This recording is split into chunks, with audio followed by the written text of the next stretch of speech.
Hello friends, and welcome back to Swiftlessons for another rhythm guitar tutorial. In today's session, we're going to be discussing the theory and playing technique behind the dreaded F major chord. So we're going to get started with theory, talking about which notes and intervals the chord contains. Then we're going to move on to playing technique as we learn 3 different voicings of this very challenging chord in the open position. You can follow along using my PDF study guide at patreon.com/swiftlessons, become a member there and gain access to a ton of extra resources for all my popular YouTube guitar lessons. Now, let's get started.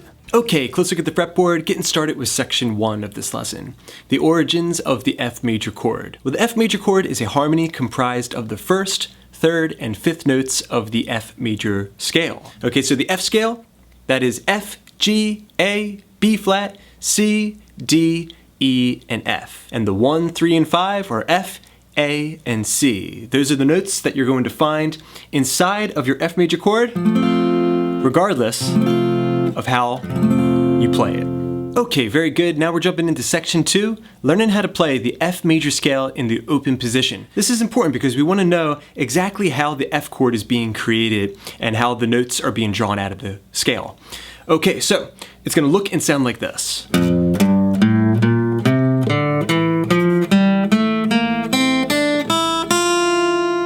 Okay, so starting from the low E string, we have 1, 3. On the A string, 0, 1, 3, 0, 2, 3, 0, 2, 3, 1, 3, and then 0, 1. All right, to get to the next octave. Okay, we want to call those out by their letter name, so we have F, G, A, B flat, C, D, E, F, G, A, B flat, C, D, E, and F. Okay, now, the notes that you see highlighted in blue are the ones that are going to belong inside the full Monty of this chord, the complete F major bar chord shape. Now, we know the theory behind the F major chord. We know exactly where those notes are being drawn from, that F major scale in the open position. Now, we're going to jump into learning 3 different grips of this chord. Okay, very good everybody. We're moving on to our 3rd and final section, learning 3 ways of playing the F major chord in the open position. We're going to get started with our garden variety F chord using strings D through high E.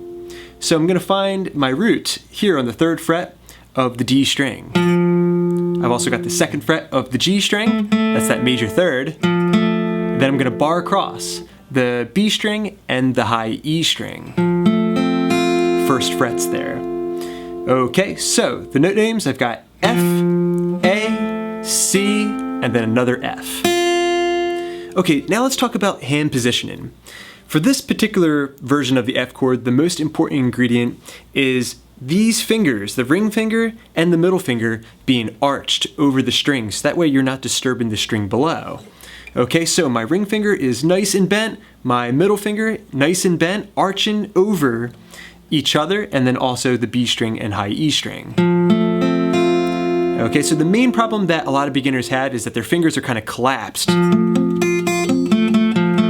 so you end up with all these muffled notes. Okay, so make sure you got nice arches with the ring finger and the middle finger. Now, the index finger, this needs to be nice and flat and right up against the fret. Some players prefer to bar across the G string, B string, and the high E string. So 3 strings, even though you already have a finger on the G string. This is because it's very common for players to go from F major, remove the middle finger, and have F minor. So it's really a matter of preference in that regard. So arched fingers, the index finger nice and flat, right up against the fret. That's another really important ingredient here. Now, here's the last element that you need to consider, the position of the thumb. You'll find that mine is right behind the neck, and it's kind of like above the center point for this particular version of the chord. But as you get into barring more strings, especially with that full bar chord, the thumb's gonna have to drop nice and low. Okay, so let's review. We've got arched fingers over this root note and major 3rd, nice and bent. I'm gonna take my index finger, bring it right up against the fret, and I'm gonna push nice and hard, and I might even press my chest into the guitar and pull back with my arms as I get my thumb into position. All right, not too low, not too high. I should have a nice, clear F major chord shape. Okay, for this particular version of the chord, the thumb is the least important element because you'll see players like Jimi Hendrix actually fret notes with the thumb, so it's not a crucial element like it is for the bar chord version. Okay, well done everybody, you've got this first voicing down. Keep in mind that a lot of what goes into being able to play this chord clearly is just your hand seasoning. Okay, it takes time for the fingers to get hard or calloused up, and that plays a big role in being able to hold these strings down. And another detail is that it takes a while for the hand strength to develop. Okay, now moving on to this second voicing, technically called F/C, putting a C note in the bass.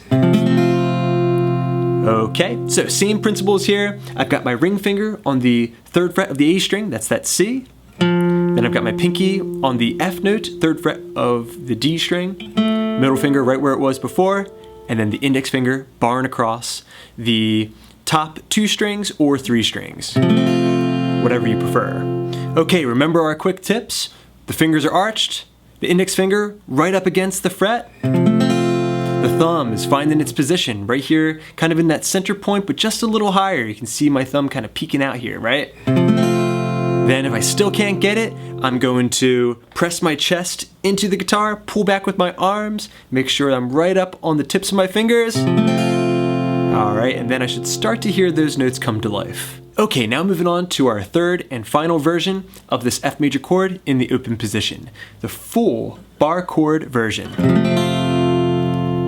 Okay, so this one's going to require us to change up our technique a little bit. We're barring across all 6 strings, and in order to get my index finger nice and straight, my thumb has to drop down. You're going to drop it lower and lower and lower until, voila, your index finger is completely straight. From there, we're essentially just going to set up exactly what we played with our F/C chord. 3rd fret of the A string, the 3rd fret of the D string, and the 2nd fret of the G string. Now, for this chord, it's very important that I'm using my arms for a little extra pressure, like we did in our other chord versions. Okay, so I'm pulling back with my right arm and my left arm, squeezing with the hand, and pressing my chest into the guitar to make sure that this chord is ringing nice and clear. Again, the fingers are arched, making sure that I'm not obstructing any of the strings below. Now, we have 3 versions of the F chord. The next thing that you want to do is start practicing them on some other frets. That will change the key. So these are movable shapes. They can be used to create major chords in every single key up and down the fretboard. It's very powerful. So F major, F sharp major, G major, G sharp major, A major, B flat major, B major, so on and so forth. Okay, and that can be done with your other versions as well. Alright friends, thanks so much for checking out this rhythm guitar tutorial. I hope you enjoyed it. Let me know what you think in the comment section down below. Big thanks to my supporters at patreon.com/swiftlessons. Hope you're enjoying all those exclusive resources. And thanks to you guys, I got many more lessons coming up. So keep checking in, please subscribe, please share. This is Rob at Swift Guitar Lessons in Philadelphia, saying happy picking.